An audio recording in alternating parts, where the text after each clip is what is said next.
말씀 제가 전하기 시작하기 전에 동영상을 하나 보고 하겠습니다.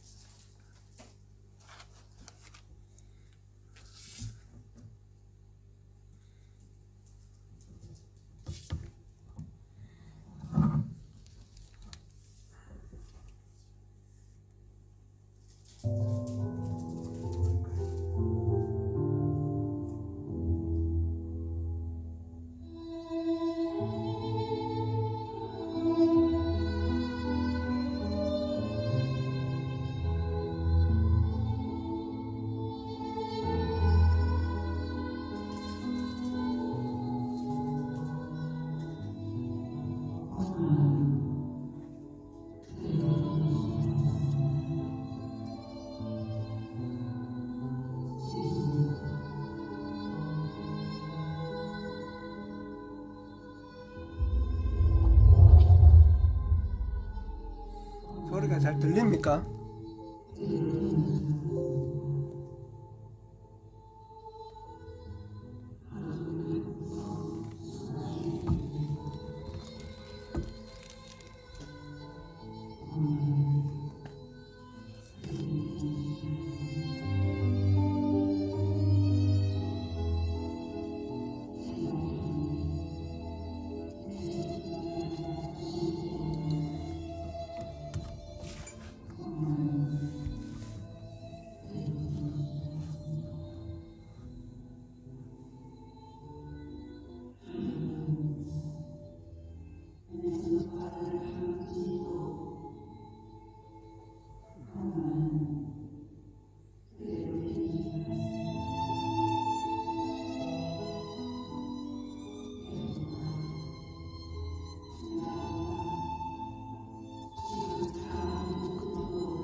예,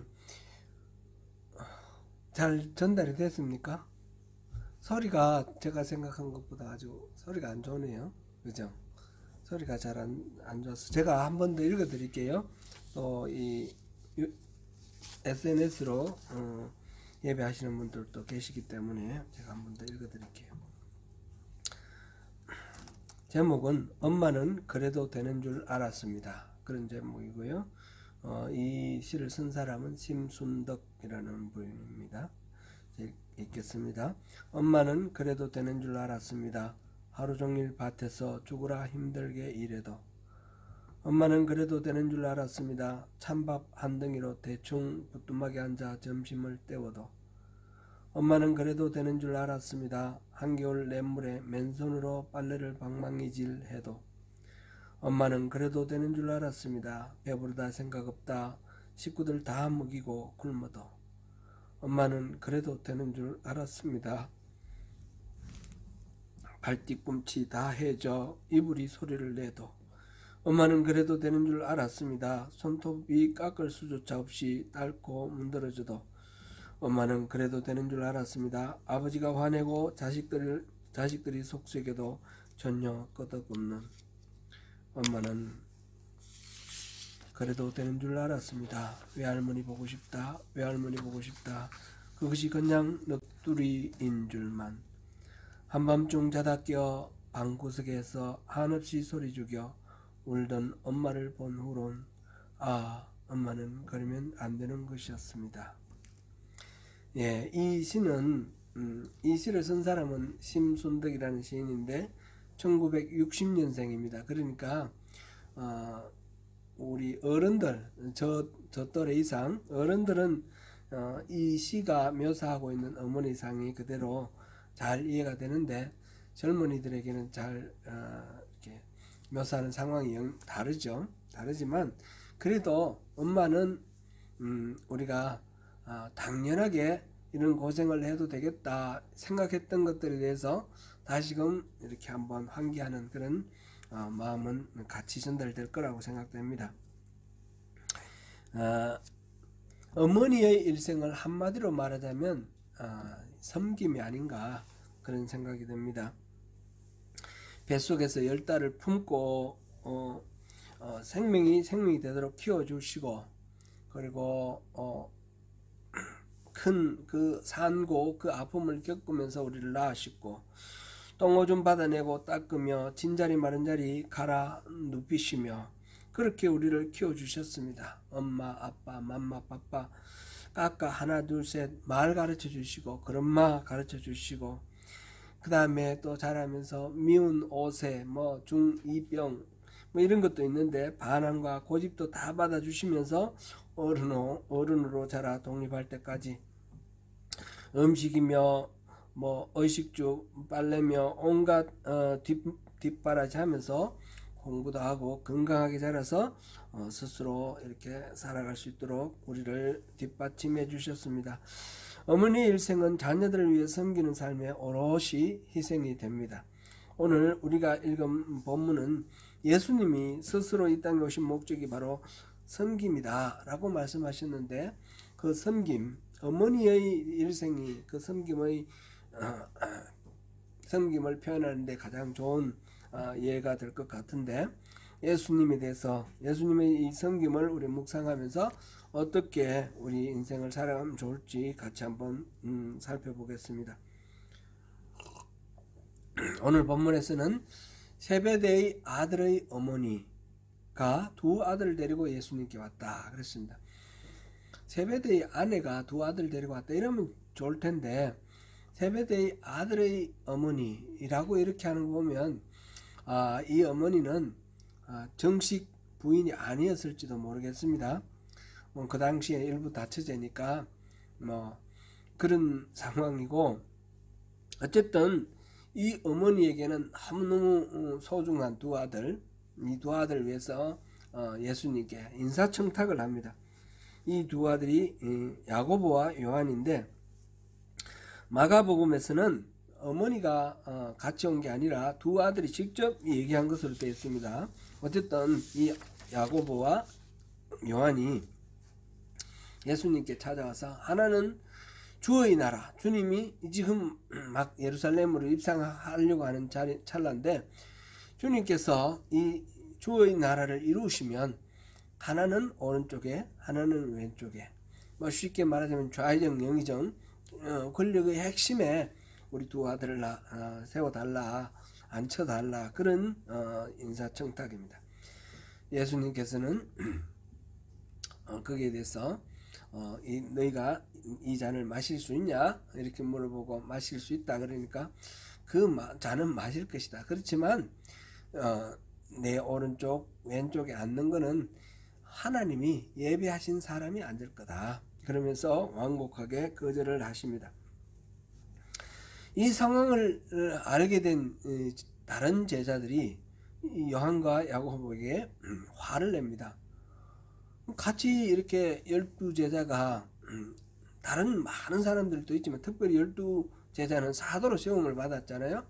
그런데 꼭 이 두 사람이 자기들이 높임 받기를 원하니까 서로 경쟁하는 마음, 시기하는 마음이 생겨서 분하게 여겨서 다툽니다.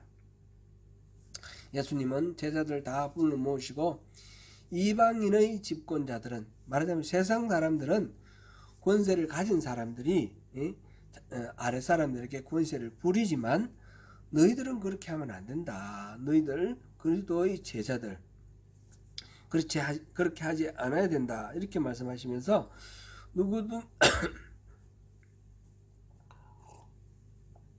누구든지 크고자 하는 사람은 섬기는 자가 되고 으뜸이 되고자 하는 사람은 종이 되라. 섬기는 자가 되라, 종이 되라. 이 말은 같은 말입니다. 다르게 표현했지만, 그래서 크고 대가 사람들로부터 존중받는 위대한 사람이다라고 이렇게 존경받는 큰 사람이 되려고 하거나, 또는 또 남보다 앞서가는 으뜸이 되는 이런 자리에 있으려고 하거든 섬기는 자가 되고 종이 되라. 그런 말씀을 주셨습니다.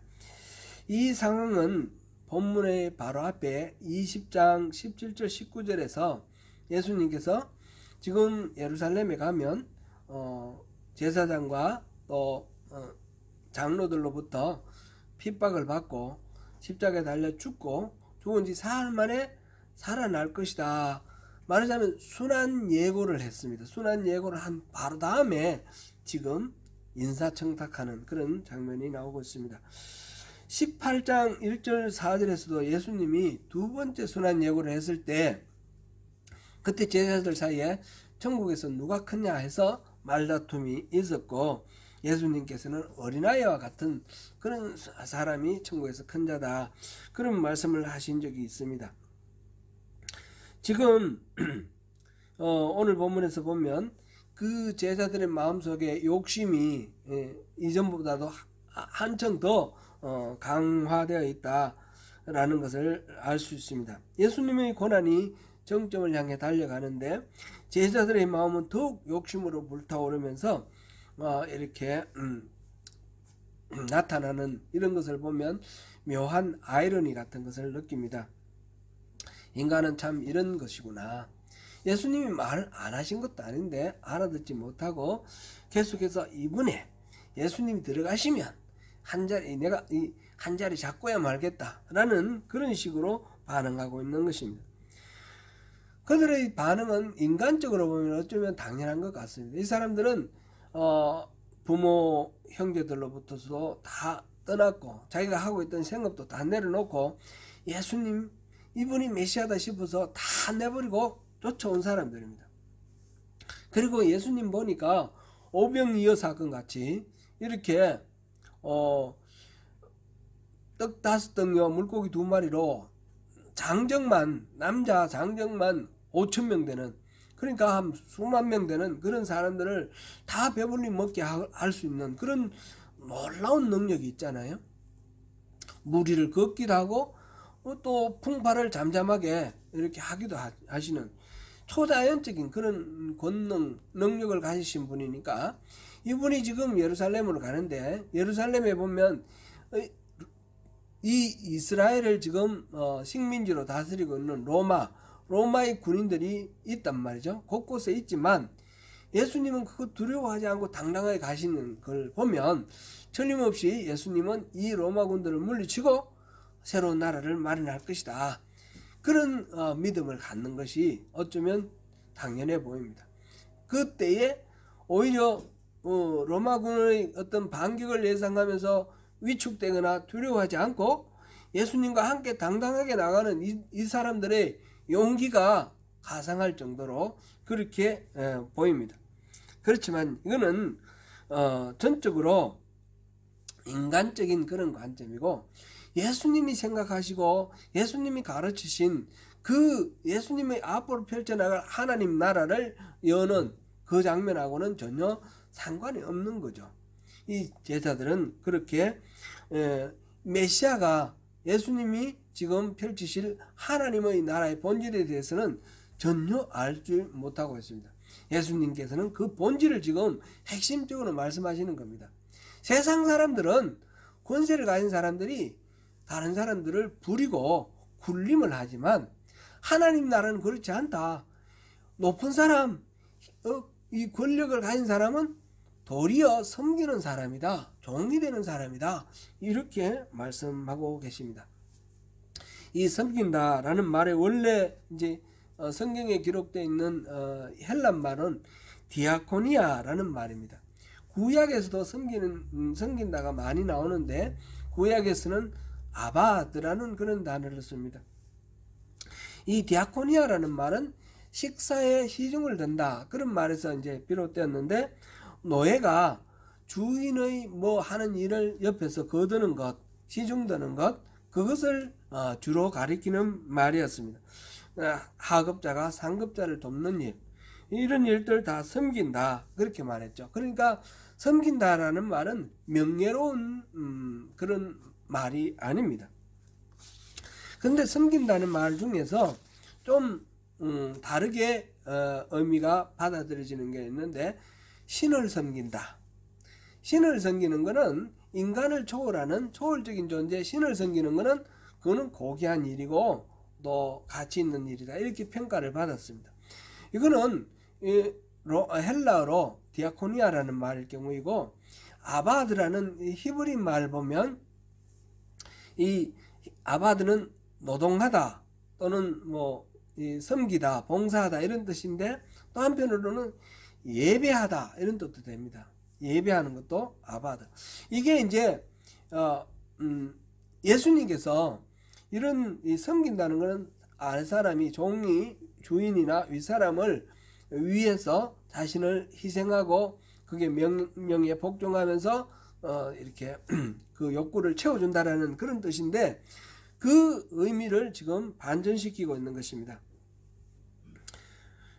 예수님께서는 진정한 상급자는 굴림하는 것이 아니라 도리어 섬기는 것이다 해서 가치 있게 이렇게 다른 사람을 위해서 자기를 희생하는 것이 오히려 가치 있는 것이다. 그거는 불명예스러운 것이 아니라 명예로운 것이다, 이렇게 해석을 했습니다. 이거는 그 히브리 말 아바드가 노동하다, 섬기다라는 뜻이 예배하다라는 말과 같은 의미가 되는 것과 연결이 되고, 그리고 디아코니아가 식사 시중을 든다 이런 뜻도 있지만 신을 섬긴다 이런 뜻도 있는 것처럼, 그렇게 해서 섬기는 것이 신과 연관성이 있도록 이렇게 말을 이제 반전을 시킨 것입니다. 그러면서 예수님께서 본을 보여주셨는데, 요한복음 13장 1절에서 20절 보면 십자가를 지시기 바로 전날인데 제자들의 발을 씻어 주셨습니다. 원래 이 손님이 왔을 때 그 손님의 발을 씻어주는, 요즘처럼 이렇게 구두가 있고 뭐 이렇게 신발이 잘 돼 있지 않으니까 옛날에는 나그네가 이렇게 가다가 하면 이제 먼지가 묻고 뭐 여러 가지 더러운 것들이 묻으니까 그거를 씻어주는 것은 노예가 하는 일입니다. 예수님께서는 제자들의 발을 씻어주시면서 내가 바로 종처럼 너희들을 발을 씻는다. 내가 선생이고 주인인데, 제자들이 항상 주님, 선생님 이렇게 부르니까요. 내가 선생이고 주인이지만 내가 너희들의 발을 씻어준다. 너희들도 이렇게 하라. 내가 너희들에게 본을 보이려고 이렇게 한다, 이랬습니다. 곧 예수님께서는 어뜸이 되고자 하고 누구로부터 존경받고자 하고 영향력이 있고자 하면 섬기는 자리에 서라, 그런 말씀을 본을 보여주셨습니다. 예수님께서 이 땅에 이루고자 하시는 하나님의 나라는 세상처럼 힘 가진 사람이 군림하는 이렇게 피라미드 구조처럼 왕이 있고 뭐 귀족들이 있고 평민이 있고 이 노예들이 있고 이런 식으로 해서 힘 가진 사람이 힘없는 사람을 부리고 군림하는 그런 체계가 아니라는 거죠. 오히려 하나님께서 힘 가진 사람이 도리어 섬기는 그런 나라, 왕이 섬기는 나라, 하나님께서는 이스라엘을 건국하실 때 왕을 주시면서 왕은 세상 사람들처럼 군림하는 것이 아니라 섬기는 사람이다 라는 말을 주셨어요. 그래서 우리 모두에게, 특별히 예수님은 제자들에게 그런 식으로 섬기라 그 말씀하셨습니다. 어머니가 자식들을 위해서 하는 것, 그게 바로 섬김인데, 어머니는 아기에 비하면 훨씬 힘도 강하고 모든 권위도 있지 않습니까? 권세도 있지만은 어머니가 자녀들을 그렇게 힘세다고 마구 대하거나 부려먹거나 그렇게 하지 않습니다. 어머니는 이 자녀들을 위해서 자기의 생명을 바쳐서 그렇게 섬기고, 그래서 이 자녀들이 인간답게 그렇게 잘 살아갈 수 있도록, 어른이 되도록 그렇게 만듭니다. 예수님이 원하시는 나라는 바로 어머니가 자녀들을 위해 자기를 희생하며 사람을 생명으로 살리는 것처럼 서로 자기를 희생해서 상대를 살려서 하나님 나라를 만들어라, 그런 의미입니다. 예수님은 그 나라를 위해서 이 땅에 오셨습니다. 본래 하나님이시면서 자기를 낮추어서 하나님으로서 사람들의 예배받고 존경받고 그런 하나님으로 이렇게 죄 지으면 심판하고 이런 하나님이 아니라는 겁니다. 예수님께서는 스스로를 낮추셔서 이 땅에 종의 형체로 사람이 되어서 이 땅에 오셔서 죽기까지 복종하셨는데 바로 십자가에서 죽으신 것입니다. 빌립보서 2장 5절에서 8절 읽어보겠습니다. 제가 읽어드리겠습니다. 너희 안에 이 마음을 품으라. 곧 그리스도 예수의 마음이니 그는 근본 하나님의 본체시나 하나님과 동등됨을 취할 것으로 여기지 아니하시고 오히려 자기를 비워 종의 형체를 가지사 사람들과 같이 되셨고 사람의 모양으로 나타나사 자기를 낮추시고 죽기까지 복종하셨으니 곧 십자가에 죽으심이라. 그러므로 섬김은 이렇게 정리할 수 있겠습니다. 섬김은 사랑받은 자가 사랑을 실천하는 것이다 라는 것입니다. 우리는 예수 그리스도의 사랑을 받은 자들입니다. 예수 그리스도의 섬김을 받은 사람들입니다. 우리 주님이 십자가에서 죽으심으로 우리가 구원받고 하나님의 자녀가 되었습니다. 그리스도인의 섬김은 바로 이 받은 사랑의 에너지로 사랑하는 것입니다. 섬김은 그리스도인의 영성 표지가 됩니다.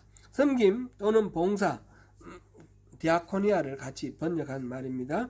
바로 교회의 본질이고 신앙의 참모습이다, 이렇게 말해도 좋겠습니다. 그리고 섬김의 대상은 이웃과 하나님입니다. 원래 봉사를 가리키는 말, 영어에 보면 서비스라는 말이죠. 이 서비스라는 말은 남을 위해 뭔가 용역을 제공하는 것, 그렇게 하는 이 봉사의 의미도 있지만 예배의 의미도 있는 것입니다. 하나님을 섬기는 섬김, 예배, 이게 이제 아바드나 디아코니아의 그 말에서 이어져 오는 개념입니다.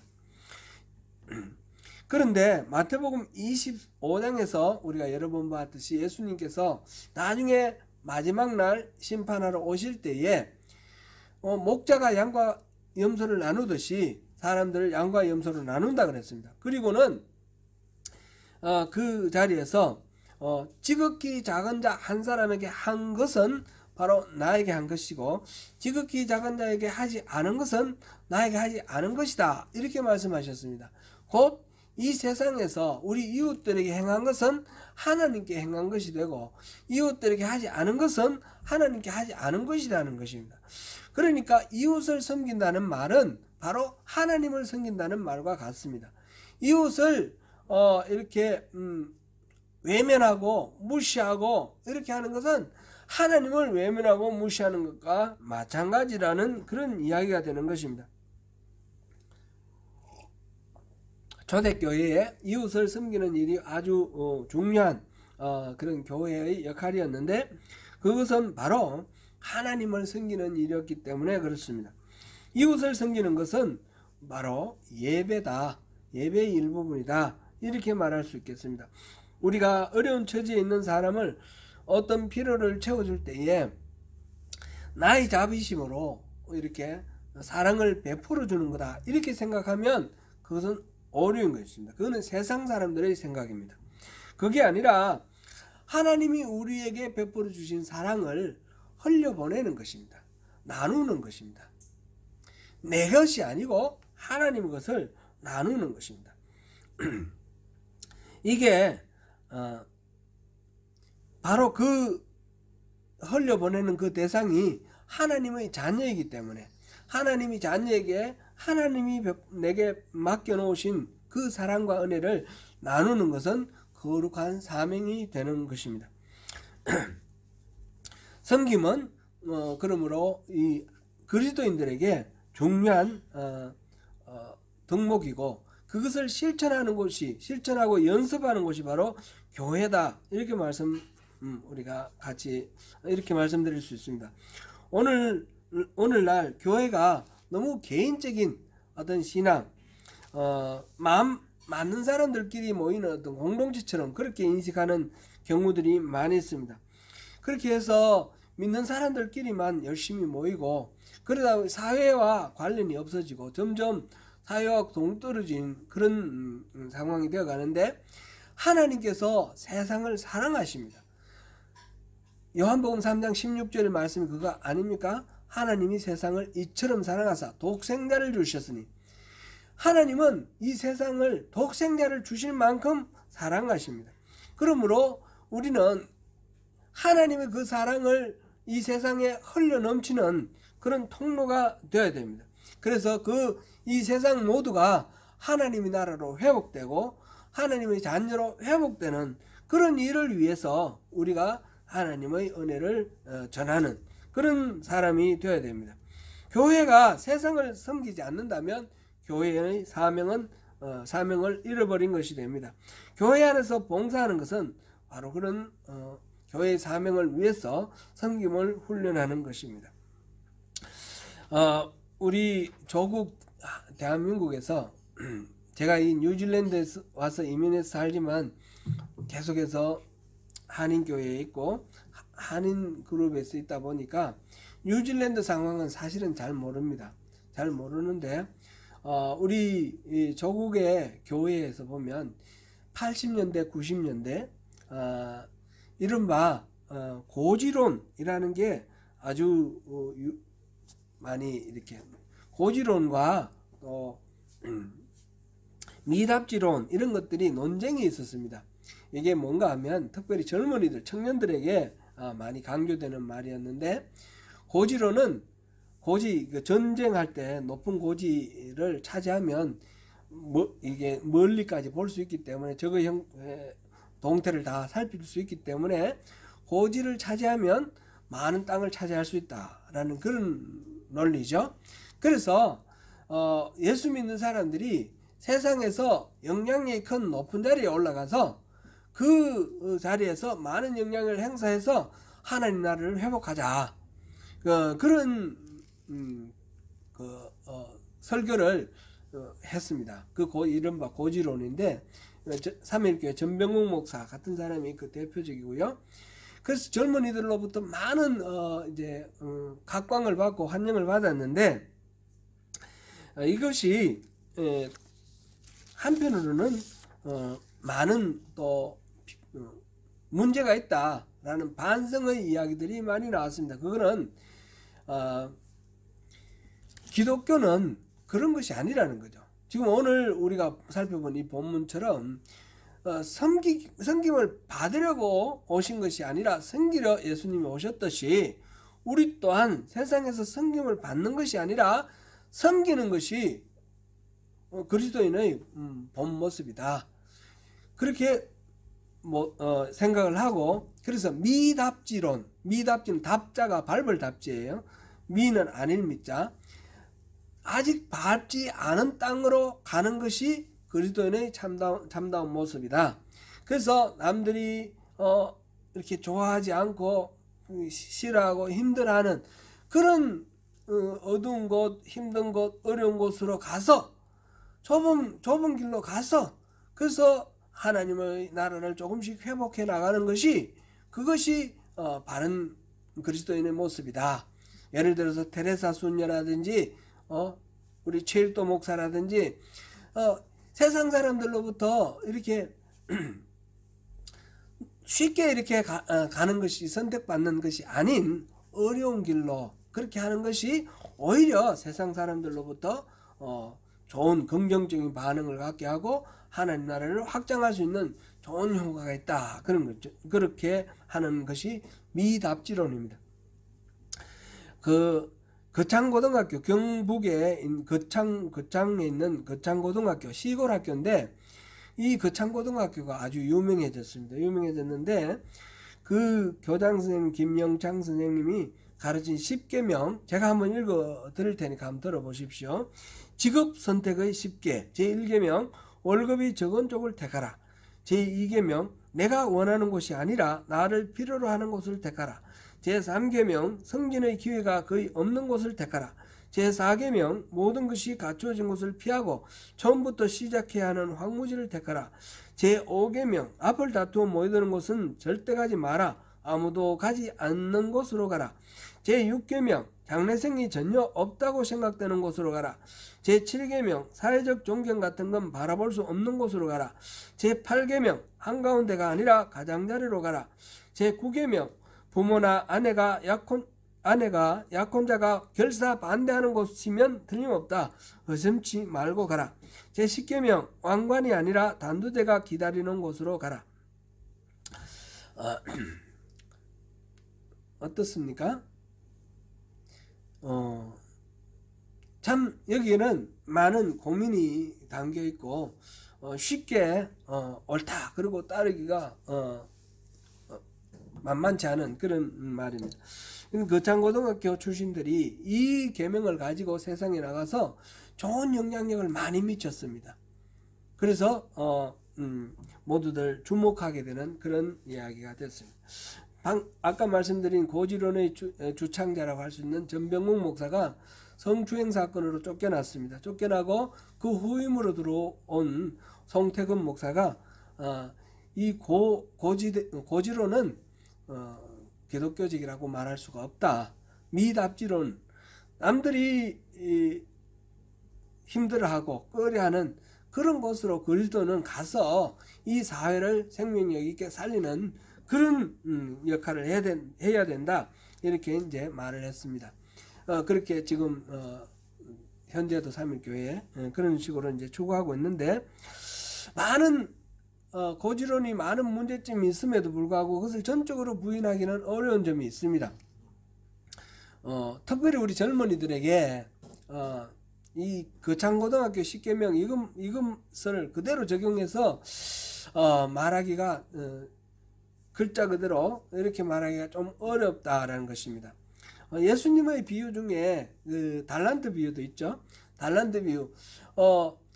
하나님이 자기에게 주신 것은 재능이거나 또는 기회이거나 최선을 다해서 선용을 하는 것이 맞죠.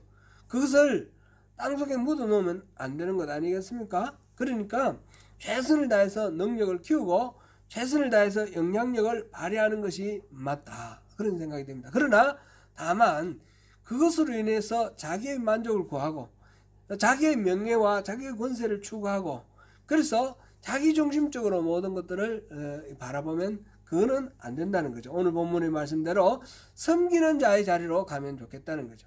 그래서 한홍 목사라는 분이 칼과 칼집이라는 책에서 이런 표현을 썼습니다. 낙차 큰 폭포 그런 말을 썼는데 그거는 능력이 있고 말하자면 영향력이 있는 사람이 스스로를 낮출 때 이 낙차가 크면 클수록 영향력이 크다라는 겁니다. 그래서 뭐 이거는 너무 길게는 말할 수가 없지만 최선을 다해서 자기 능력을 갈고 닦고 그 다음에 발휘하고 그러면서 자기 자신을 겸손하게 낮추는 예수님처럼 하나님이시면서 예수님이 능력이 없어서 인간이 된 게 아니라 하나님이시면서 스스로를 낮추어서 이거를 자기 비움이라고 헬란 말로 케노시스라는 말로 이렇게 많이 이야기를 합니다. 케노시스, 자기 비움, 자기를 비우는 것으로 오히려 더 큰 영향력을 발휘하는 것. 그것이 예수께서 세우시려고 하셨던 하나님의 나라다라는 것입니다. 우리 교회에서 섬기는 그런 섬김을 위해서 교회에서 우리가 훈련을 한다 생각하고, 우리가 섬길 때에 내가 이 섬김을 통해서 사람들로부터 칭찬받고 내가 이 교회에서 영향력을 행사할 수 있는 그런 자리에 오르겠다, 이런 생각을 가지면 절대로 안 되겠죠. 이 내가 섬기는 모든 것들은 하나님이 내게 주신 그 사랑과 은혜를 이렇게 흘려보내서 하나님의 귀하신 자녀들을 이렇게 섬기는 것이다. 하나님을 섬기는 것이다.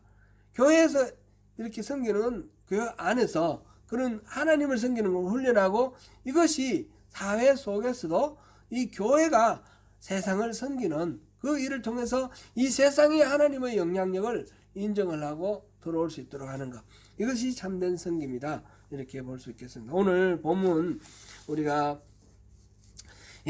특별히 예수님께서 인자는 섬김을 받으려고 온 것이 아니라 오히려 섬기려 함이니라, 섬기려 하고 자기 목숨을 많은 사람을 위하여 대속물로 주려 함이니라, 이 말씀을 우리가 묵상하시면서 우리는 그 예수님의 섬김을 받은 사람이고, 그 예수님께서 본을 보여주셨기 때문에 그 예수님의 예수님이 섬겨주신 그 은혜와 그 사랑으로 우리 이웃을 섬기면서 이 세상을 하나님 나라로 만드는 그 일에 우리가 주님의 동력자 되는 저와 여러분 되시기를 축원합니다.